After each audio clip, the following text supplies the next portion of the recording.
to do do do do like West Coast, and then it changed over into like hip hop just changed into music. Right. It went from straight drum beat, bass lines and break beats to now it's actual music, and that's the same transition that's happening with Afropop.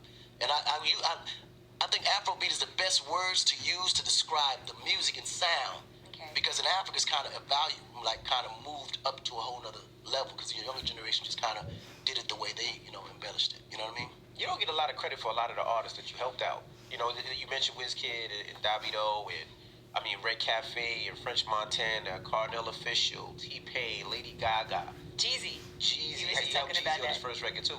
And you don't get a lot of credit for a lot of the stuff that you helped start before it was a cool trend. T-Pain, you and T-Pain. T-Pain as well. Yeah, that's my little family. Nah, but I don't do anything to expect anything back in return. If I do it, it just comes from the heart. That's how you get your blessing. Yeah, that's how you get your. But a lot of people don't realize too. Everyone has their destiny, and there's gonna be people that comes in your life that help you to fulfill that destiny. I just feel like I just been a part of a lot of people's destiny. So this is to come to them no matter what. They was gonna get that success or get that fame or reach a certain heights, with or without me in it. I just think that when certain people are at it, it just creates a different value for you, and how you decide to take your future on and involve the people that's been a part of your life determines how long you stay and how big your legacy becomes. Have you ever been disappointed by an artist that you knew had so much potential, but they just weren't living All up the to time. All the time. That'd be the hardest part. You'd be like, man, he got it, or she got it, but they just don't get it. Does that make sense? Like, because they be the most talented ones that just never understand. Like, why don't they just work a little harder, do this, get out here? Sometimes people are in their own way too, because they in their own way, and most people actually believe that they don't have to do a lot of things because they're talented. Right, it should just happen. Or once you reach a certain height, like you get a crazy record, and you're like, oh, I'm in, I'm good. That's where your work actually starts to begin, especially in hip-hop, because hip-hop, as y'all know, you really, literally as good as your last record. Right. Then you're irrelevant. Then you're irrelevant. Gotta hit you. Yeah. You still cool with some of those artists? Like, you still cool with Pain? You still speak? I'm cool with everybody. I'm still cool with every single artist. Like, and that's another thing. I never really ever had no beef with nobody. Right. You don't hear that. I mean, cause if I do it for you, if somebody said or did anything, I can't even fathom that, because I've never done anything that didn't help to propel somebody else's career. Because I built my career off helping other people build their careers. You know what I'm saying? What do you think about label owners holding people to a contract when they want to get out of it? To me, that's the dumbest. Well, let me rephrase that. I won't say it's the dumbest thing, but I don't think it's beneficial for them or the business. Because me personally, I wouldn't want to hold anyone that don't want to be here. Like, if you don't want to be with me, it's cool. Bro, just do your thing. Because sometimes people don't understand the value you have until they're no longer with you anyway. Right. You know what I mean? But I think from an executive standpoint, instead of just holding the artist and saying, I'm not letting you go, cool, you got money invested in that artist. Mm-hmm. And that's what they'll be holding on. But I think there's ways to negotiate it to where you can get your cake and eat it too. No problem. Let him go do his thing. But whatever you owe, just pay that back later. Or if you go into another contract with somebody else, just make sure that you're written in to where you be recouping whatever your investment is as that person's career moves forward. But don't try to block them in and say they can't do this or do this with anybody else, because if the artist if his heart is not there, he's not going to produce anyway. Mm-hmm. So nobody wins. The artist can't function properly creatively because he's in a disgruntled situation. You're never going to get your investment back because the artist isn't moving or active. So it's like, where do you win? Nobody wins in this situation. Did you ever have those other conversations besides music? Like, we had, did you have when T-Pain was up there? No, I didn't. He was up here about a week ago, right? 2 weeks ago. Couple weeks. And we was talking about that he had $40 million in his account. And then he became absolutely popular. Oh, that one. Oh, yeah. We lost it all. Yeah, I remember that one. I heard about that. Did you ever have those conversations? He said he invested in Bitcoin and it didn't work out. No, he didn't. No, if he invested in Bitcoin, that $40 million would have been $400 million. And he invested it around the time I invested, for sure, he would have been good. Yeah, he definitely. You ever have those conversations about money and what artists should do with their money? You know what? I never really had real money conversations with none of my artists, honestly.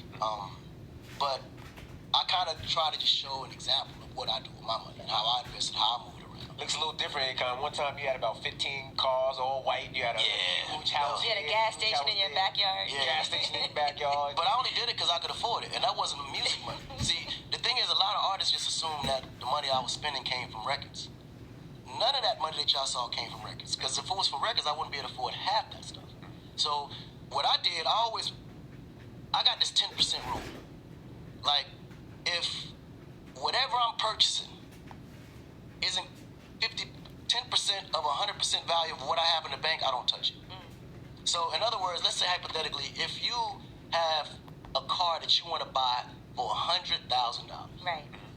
If you ain't got $1 million in the bank, you shouldn't buy that car. Don't buy it. Right. And that goes with your house, whatever. If you want to buy a house that costs $1 million, if you ain't got $10 million in the bank, bro, don't touch that house because you're not gonna be able to afford it. It's just impossible. Because most times people don't look at the interest in the long run. And those houses, those are 25, 30-year loan investments. Yeah. With that interest backed up, that $1 million turned into quick almost $2 million. It's almost 50%. And half these, none of us got good credit or had good credit. Right. Coming up, we get that big advance and we go get that chain first, get that whip first, get that house like in that order. Now, being that the music isn't what's financing a lot of this, right? You must still love it to do it, to go ahead and do this whole global four labels. No, this is all for passion now. Everything I'm doing musically is I'm just fulfilling the passion. It's definitely not about the money. So why did you and Kadar, what was that conversation when you guys decided to team up? I know he still manages you? Yeah, Kadar still works. He still works with you, but now you guys are partners. In his history in the industry. Yeah, so Kadar's my partner in the AKN label group. And Kadar was actually there since the beginning. When I was signed to Universal Motown, Kadar was the chairman and CEO of Universal Motown at that time.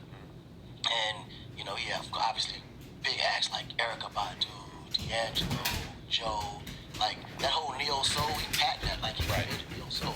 So he always understood culture, So fast forward years down the line, outside of the artist CEO relationship, we never really had a business opportunity because I'm focused on music, he's focused on corporate. So come fast forward years down the line, I met up with him and I was like, man, I got this concept I always wanted to do, but I need somebody capable that understands Fortune 500 company business and knows how to understand how how the puzzles move, that can actually run it. And he was like, man, listen, once I gave him the concept, he's like, bro, I'm in 100%. This is something I always wanted to do. Obviously, because of situations he had even with Universal, these things we couldn't do anyway because it would have been conflict of interest and so on. But now that he's free and clear from what he's doing, I'm free and clear from all my contracts. It was just like the perfect fit for us to come. Are you going to sign any of your kids to one of the labels? I know you have sons that also are artists. No, listen, my boys, they on a whole nother level. So we created this, they got their own little genre going that I'm going to keep completely independent because I want them to understand ownership. And I want them I'm going to give them the machine to do what they want to do, but they have their own thing called Foreign Billionaires. And when I tell you, these boys and my girls are like out of here. Like each one of them have their own personality, own sound. They sound like mini-me's with their own touch to it. Like I'm shocked when I hear the music. Like really? I mean, like literally from the production to the songwriting. Like I'm super like just like inspired because I didn't realize how much of a influence I had on them, because I would just teach them the basics, and then from there they just take wherever they go with it. So the music, it's out of here. And I know before first quarter next year you'll start hearing some releases coming from them.